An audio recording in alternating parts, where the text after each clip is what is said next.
الحمد لله نحمده ونستعينه ونستغفره ونؤمن به ونتوكل عليه ونعوذ بالله من شرور أنفسنا ومن سيئات أعمالنا من يهده الله فلا مضل له ومن يضلله فلا هادي له ونشهد أن لا إله إلا الله وحده لا شريك له ونشهد أن سيدنا ونبينا وحبيبنا وسندنا ومولانا محمدا عبده ورسوله صلى الله تعالى عليه وعلى آله وأصحابه وبارك وسلم تسليما كثيرا أما بعد فأعوذ بالله من الشيطان الرجيم بسم الله الرحمن الرحيم ومن آياته أن خلق لكم من أنفسكم أزواجا لتسكنوا إليها وجعل بينكم مودة ورحمة إن في ذلك لآيات لقوم يتفكرون صدق الله العظيم رب اشرح لي صدري ويسر لي أمري واحلل عقدة من لساني يفقه قولي سبحانك لا علم لنا إلا ما علمتنا إنك أنت العليم الحكيم لا فهم لنا إلا ما فهمتنا إنك أنت الجواد الكريم. My dear respected brothers, elders, youngsters, and those sisters that may be listening in, when an imam or a munkih, a person conducting the nikah, once the wakil, the representative, hands the sister over into the nikah of the groom-to-be, and once the groom also accepts, from that very moment a bond is created between a man and a woman. Majority of the times, the man and the woman, the boy and the girl, the brother and the sister, most of the times, or at least sometimes, they would have been complete strangers. As soon as that nikah is performed, a bond is created. And that is the bond of marriage. So this bond of marriage is made up of numerous threads. And each thread from the numerous threads that make up that bond of marriage, that keep that bond of marriage together, each thread, it represents and it has a certain human virtue. And it is very essential not only to keep this bond everlasting, but rather to make every effort to strengthen that bond. The success of our marriages are based upon the strength of that bond. The biggest mistake many spouses, many couples make is they take that bond for granted. Some assume that that connection, that link, that bond that was created in the sermon of nikah, they assume that it will just remain strong. Maybe because they love each other. Or maybe someone would think with the passing of time, the husband and the wife will gain a stronger and closer attraction. However, we fail to make sincere efforts to strengthen that bond. The husband and the wife, the spouses, they fail to make sincere efforts to strengthen their union. Leave aside the efforts that should be made to further strengthen this bond of marriage. Rather, sometimes we even fail to sustain even its prevailing strength. So the scholars have said that there are 6 principal threads of human virtues, 6 principal threads of human virtue. That if we work on these 6 things, these 6 principles, then inshallah that will keep our marriages fruitful and successful. So the first and foremost, so there are many threads, there are many. But some scholars have said that if you work on these 6 particular threads, then inshallah our marriages will remain successful, fruitful and happy. The first and foremost one is love. Love. So, and the next 4, so the second, third, fourth and fifth threads of marriage that we should work on, they all begin with the initials in the word love. And inshallah we will talk about these.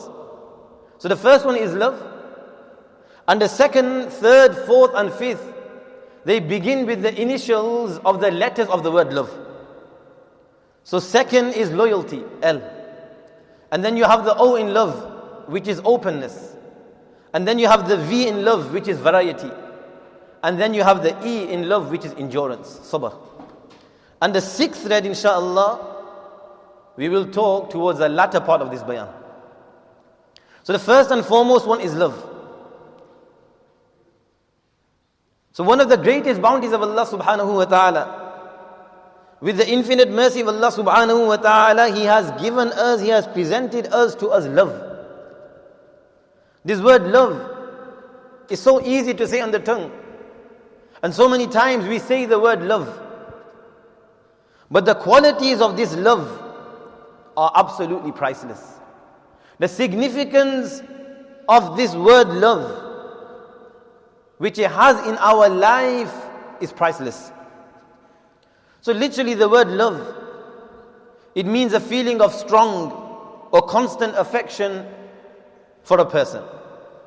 It can also be a virtue of representing human kindness, compassion and affection. Love is a form of complete bliss, complete happiness, complete peace. It's a source of immense pleasure.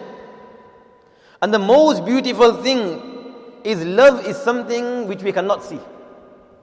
Physically, love is not visible. But rather this love has such soothing powers that it can not only warm our hearts, but it can take us into a complete different world. So within love, we feel heart-warmed, we feel excited, we feel happy in the presence of our partners, we feel contented, a sense of closeness, desire and even more. Just imagine how our lives would have been if Allah subhanahu wa ta'ala hadn't given us this quality of love.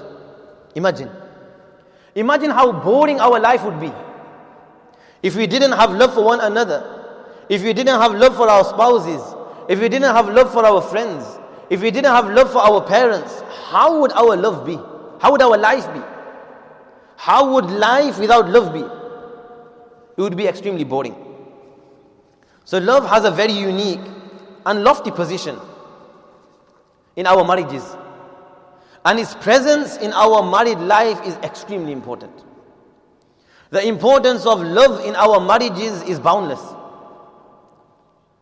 Besides bringing a closer bond and immense happiness between the spouses, love brings many health benefits.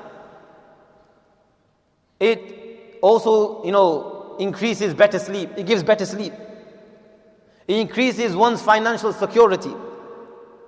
It allows us to respect one another.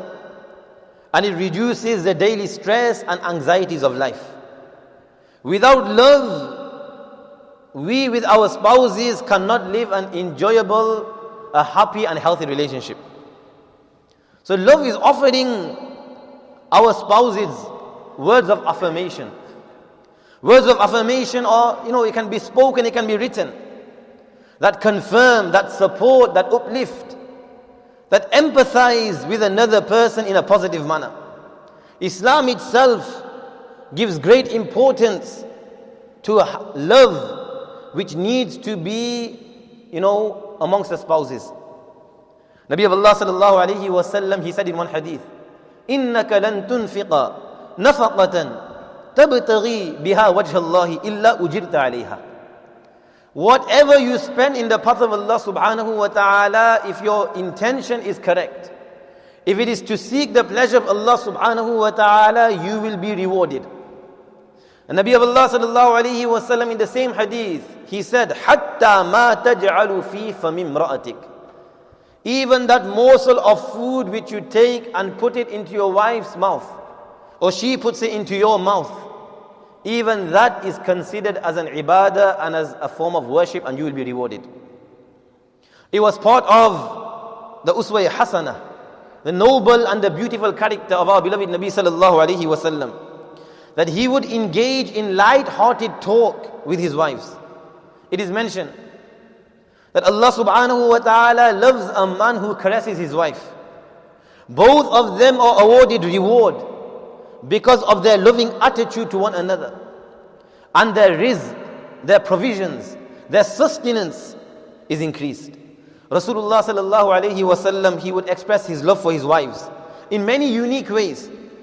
He would be affirmative, he would be transparent, he would be vulnerable, he would be playful, he would be forbearing, and he would be very affectionate. He would also give a helping hand in the household chores. So especially within the Asian community, when was the last time, as husbands, when was the last time we helped out with household chores? Has there ever been a time? Not when. Has there ever been a time when we have cooked a meal? Has there ever been a time when we have offered to wash the dishes? Nabi of Allah sallallahu alayhi wa sallam himself would help out in the household chores. Nabi sallallahu alayhi wa sallam, in one hadith, he said that when the husband and the wife, they look at each other with love, Allah subhanahu wa ta'ala looks at both of them with mercy. So this was the first principal thread, which was love. And the second, third, fourth and fifth are found, the initials are found in the word love. So beginning with the L, the second thread is loyalty. The importance of loyalty in a blissful marriage can never be overemphasized. When there is true love between the husband and the wife, loyalty will easily find its way. However, the standard of loyalty should be that regardless of whatever happens in the life of my spouse, I will never ever betray my spouse. So in modern times, especially, with the advancement of social networking services, so many married people, married individuals, they talk to ghair mahrams, people that they should not be communicating with. We have to be aware that such actions, they constitute a breach of loyalty towards our spouses. The virtue of loyalty also includes seeking to create comfort and security in our relationships, making our spouses feel loved and cared for, lending a hand to our spouses, trying to remember all that our spouses do for us on a day-to-day basis. Now what happens? Because throughout our lives, every day, the wife, our spouses, they do so much favors for us. But because it's a repeated cycle, we take it for granted. Every day she cooks for us. Every day she spends so much time in the kitchen, just in the kitchen. Within the four walls of the kitchen, a large part of her day is spent in the kitchen. When was the last time we said, Jazakillahu khairan, when our wife cooked a meal for us? Just a normal meal for ourselves and our children. When was the last time we actually turned around to our wife and showed our appreciation through our tongues?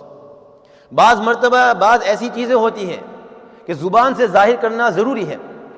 Sometimes there are certain things that you have to say through the tongue.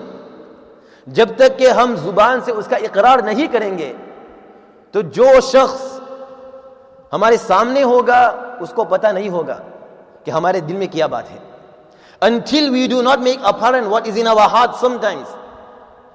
So for example, if your wife has been cooking for you on a day-to-day basis, the afternoon meal, the evening meal, and throughout the day she does so many things for you.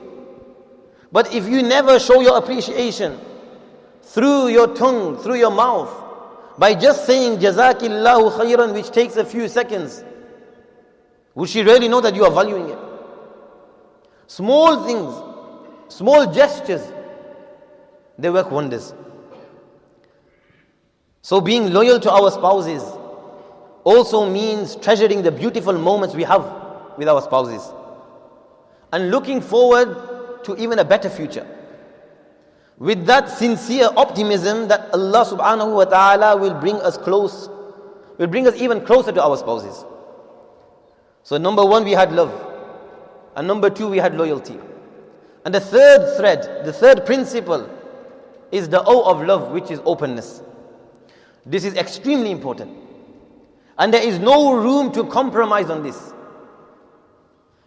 Our communication lines between us and our spouses should always be open. Don't keep secrets. The minute we start keeping secrets from our spouses, this opens the doors of suspicion, and this then leads to mistrust. One brother, he got married, and he had a major debt on his shoulders, major debt. Now initially he thought to himself, and maybe I should not tell my wife because, what will she think? But he had a major debt on his shoulders. Obviously his wife was going to find out. And she found out. Now immediately the wife, she would feel that, financially I'm not secure now. My husband is meant to provide for me, and he is struggling with repaying his debt. So she now started to worry, how is her level of financial security? But even whatever our spouses go through, whatever difficulties we go through, once we enter this bond of marriage, we should have this in our minds that this is my spouse for my entire life, forever and ever. Regardless of what comes in front, regardless of what situation my husband or the husband should think what my wife goes through, regardless of what situation arises, regardless of what is put in front of us, it will not break us. This is a motive. This is the intention that we should enter marriage with. So if something is bothering you, if something is bothering me, then I should be able to approach my wife.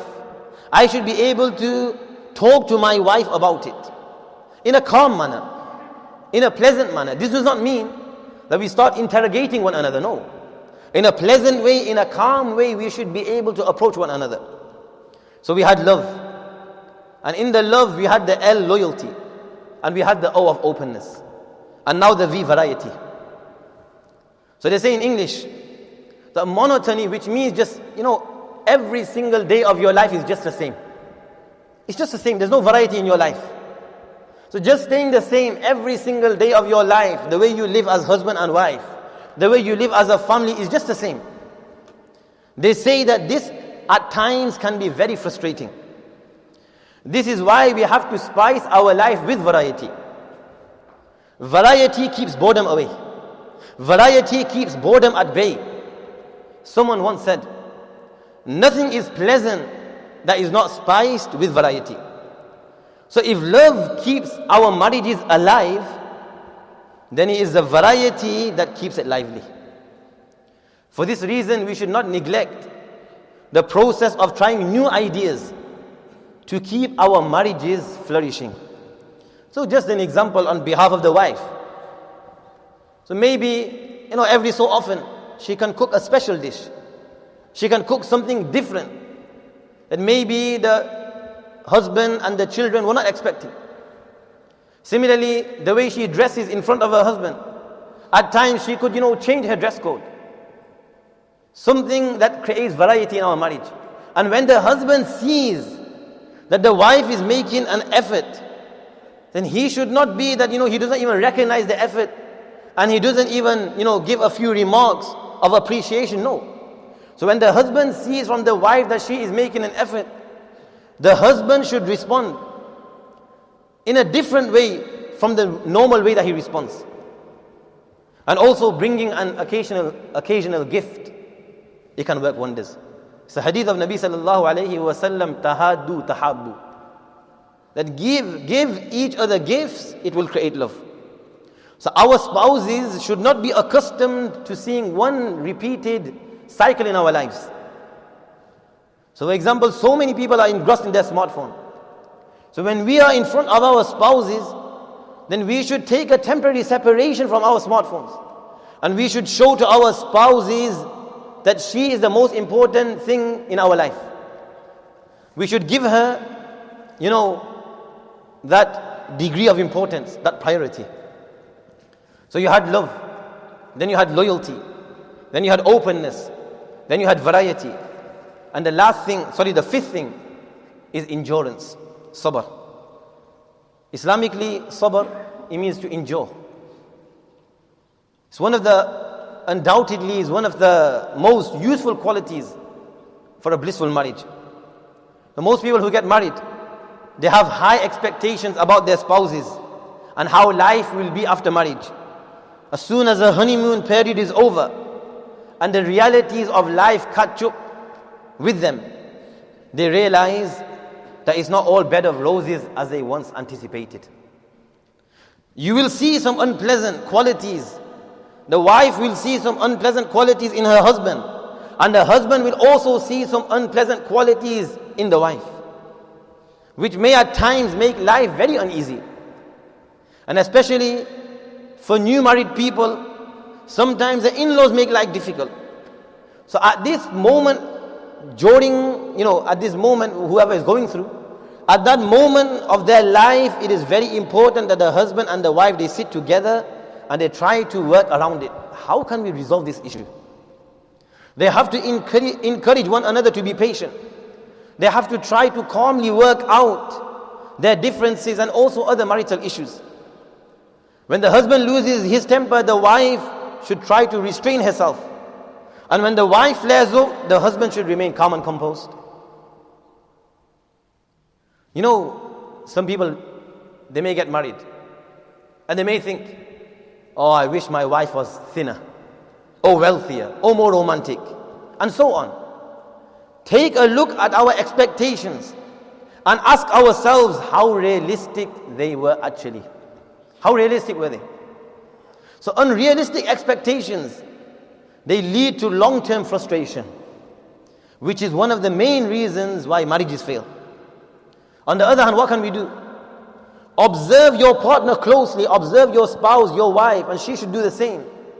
They should observe one another closely and look for some uniqueness, look for some special quality that she has, and hold on to that, and you will be able to overlook everything else.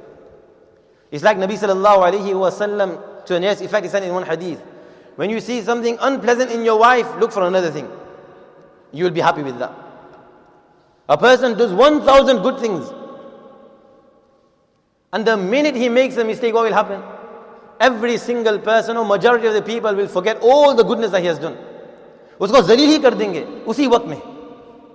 Right at that time, they will, despise him, belittle him. But the hundreds of good things that he did for you, and that one thing, you just jump on that person. So sabr. And the last thread, which is the most important one, and which has been touched on in all the other 5 threads which I have talked about: love, loyalty, openness, variety, and endurance. These are the 5. And in these 5, I talked about this final thing which is the most important, which is our connection with Allah subhanahu wa ta'ala. To establish this connection, we have to have noble qualities of taqwa, God-fearing qualities. When we have taqwa, we have God consciousness at all times. And we have full tawakkul, full reliance on Allah subhanahu wa ta'ala, then we will be a person of taqwa. So we should make dua to Allah subhanahu wa ta'ala, that He blesses our marriages. Allah subhanahu wa ta'ala, safeguards our marriages from every sort of calamity, be it big, be it small. He makes it easy for us and our partners, our spouses, when I say partners, I mean spouses, to follow the sunnah of our beloved Nabi sallallahu alayhi wa sallam. And for those who are not married, how to choose an ideal partner?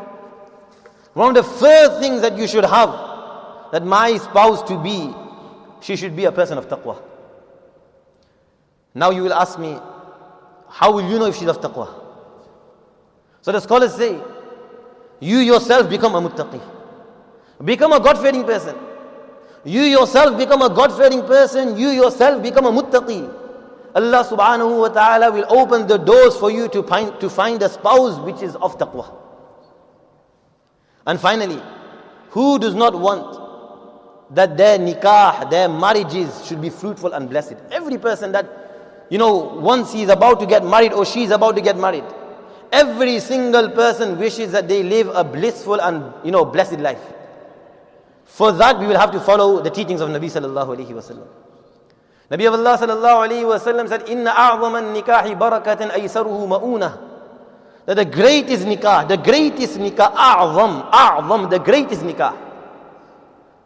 is the one in which the expenses were the least. So to live happily, to have a happy and enjoyable marriage, you do not have to spend thousands and thousands of pounds.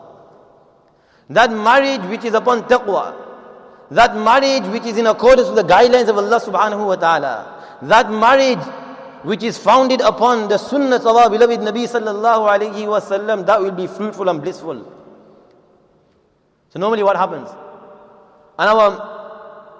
ये शायद ये बात किसी को कड़वी लगती है, लेकिन हकीकत में ये मीठी बात है, क्योंकि ये कुरान और सुन्नत की बात है. Maybe what I'm going to say now, someone may think of this as being bitter, but in reality this is sweet, because the words of Allah and His Rasul sallallahu alayhi wa sallam can only be sweet and not bitter. So on the day of our marriage, what do? The husband and the wife, they sit on the stage. So many people, in hundreds or maybe thousands, without any segregation, without any separation. The husband, imagine where his eyes are going, where he should be looking at the opposite, to his right or to his left. His spouse already, the nikah is done. But where is he gazing? Where is he looking? And the people that are in attendance, what are they doing? Khalat malad ho raha hai. How then can we expect our marriages to be blissful? Ask yourselves the question. It's logic.